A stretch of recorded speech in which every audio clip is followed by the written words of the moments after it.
अस्सलाम वालेकुम नाज़रीन, मैं आपके होस्ट जरनाज़ गुल और आप देख रहे हैं न्यूज़ एचडी। नाज़रीन, पिछले व्लॉग में आपसे बात की थी गदागरी के हवाले से, गदागरी के मनफी असरात के हवाले से कि मुल्क की तरक्की में, मुल्क की कामयाबी के लिए, आपकी मईशत की कामयाबी के लिए, आपकी मईशत की तरक्की के लिए किस तरह से गदागरी जो है एक भयानक रुकावट है आपके बच्चों के फ्यूचर पे, किस तरह से इसके असरात मुरतब हो रहे हैं, उसके बारे में हमने बात की कि किस तरह बगैर मेहनत, बगैर स्किल्स, बगैर इन्वेस्टमेंट के ये अरबों रुपया आपकी जेबों से निकलवा रहे हैं। नाज़रीन, कुछ और हक़ाइक़ पर भी बात करते हैं। गदागरी के हवाले से आपसे बात तो की कि किस तरीके से काम कर रहे हैं, इनके क्या क्या नुकसानात हो रहे हैं, किस किस तरीके से गदागरी से हम जान छुड़वा सकते हैं, मुल्क की मईशत को सपोर्ट कर सकते हैं। थोड़े से हक़ाइक़ के बारे में आज और आपसे बात करते हैं कि हमारा मकसद ये नहीं है कि आप खैरात देना छोड़ दें, हमारा मकसद ये नहीं है कि आप ज़कात करना छोड़ दें, लोगों की मदद करना छोड़ दें, लेकिन ये जो प्रोफेशनल गदागर हैं, ये हकीकी मायने में जो हकदार लोग हैं उनके लिए बड़ी रुकावट है। क्योंकि जो एक मांगने वाला तबका होता है, जाहिर बात है ये बड़ी बेशर्मी से हर चीज़ मांग लेते हैं, लेकिन जो लोग सफ़ेद पोश होते हैं, वाकई जिनको ज़रूरत होती है, वो शर्मा शर्मी में 2 वक्त का फाका तो कर लेंगे, लेकिन कहीं जाके हाथ नहीं फैलाते। तो कम से कम उनको ढूंढ के, उनकी वेरिफिकेशन करके कि वाकई ही ये शख्स हकदार है, उसको दें। इस किस्म के जो गदागर हैं, इस तरह के जो लोग हैं, वाकई जो सही मायनों में हकदार हैं, उनकी राह में, उनकी हेल्प की राह में बड़ी रुकावट होते हैं ना। इस हवाले से अब गदागरों की तरफ अगर आप आते हैं, गदागरों ने बाकायदा तंजीमें बनाई हुई हैं। इन तंजीमों का काम क्या होता है? जो लोग बच्चों को अगवा करते हैं, इन्हें मसनूई तौर पे या तो माजूर शो करते हैं या बाकायदा इनको माजूर लंगड़ा लूला बना दिया जाता है। जो पैदाइशी तौर पर माजूर हैं उनका भी इस्तेमाल किया जाता है और मसनूई तौर पर जो माजूरी है उसको भी शो किया जाता है। होता क्या है, ये जो तंजीमें हैं, इन बच्चों को, अगवाशुदा बच्चों को, इन माजूर लोगों को, इन बुजुर्ग लोगों को बाकायदा गाड़ियाँ भर भर कर अपने पॉइंट्स पर, जो मतलब आप कह सकते हैं ये एक तरीके के इन्होंने ठेके लिए हुए होते हैं, एक तरह के इनके अपने अपने इलाके होते हैं। एक इलाके का भिखारी दूसरे इलाके में नहीं जा सकता।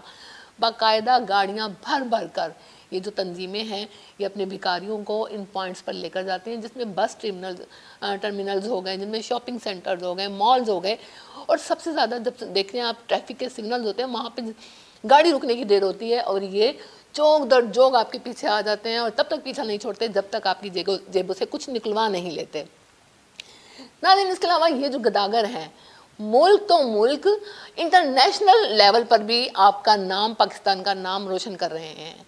ये किसी और मुल्क में भी अगर जाते हैं तो वहाँ भी गदागरी ही कर रहे होते हैं। ख़ास तौर पर आप देखें, सऊदिया में भी हरम में जो ये गदागर हैं पाकिस्तान का नाम रोशन कर रहे हैं, वहाँ भी भीख मांगने से बाज नहीं आ रहे हैं। आप खुद सोचें कि इस तरीके से मुल्क को, कौम की किस तरीके से बदनामी कर रहे हैं।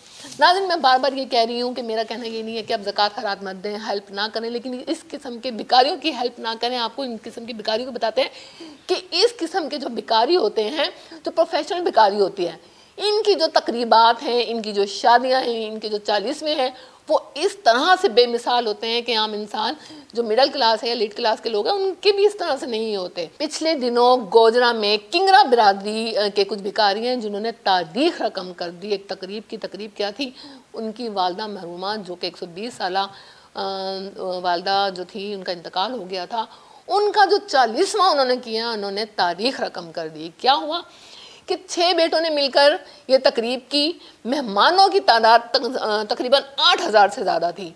कुल खर्चा उन्होंने, उनकी ही ज़बानी, कुल खर्चा उन्होंने करोड़, सवा करोड़ से ज़्यादा का बताया। अब जितने मेहमान थे, 8000 से ज़्यादा के मेहमान थे, इनका जो नाश्ता था वो तक दिया गया, बड़ा लग्जरी नाश्ता दिया गया जिसमें सीरी पाए और गरम गरम नान शामिल थे। इसके अलावा गाड़ियों की जो पार्किंग थी उसके लिए भी एक जगह मख्तस की गई थी। 250 बकरे ज़िबा किए गए और बाकायदा मार्की जो है उसका इंतज़ाम किया गया। और मार्की के हिसाब से जितनी रिक्वायरमेंट्स होती हैं, कुर्सियाँ, टेबलें, हर चीज़ वहाँ पे अवेलेबल थी। अब नाज़रीन, आप खुद सोचें, एक भिखारी इतना सब कुछ कैसे अफोर्ड कर सकता है? ये सब कुछ आप ही जेबों से निकलवाया जाता है। तो आप ढूंढ कर उन लोगों की मदद करें जो वाकई ही इसके हकदार हैं।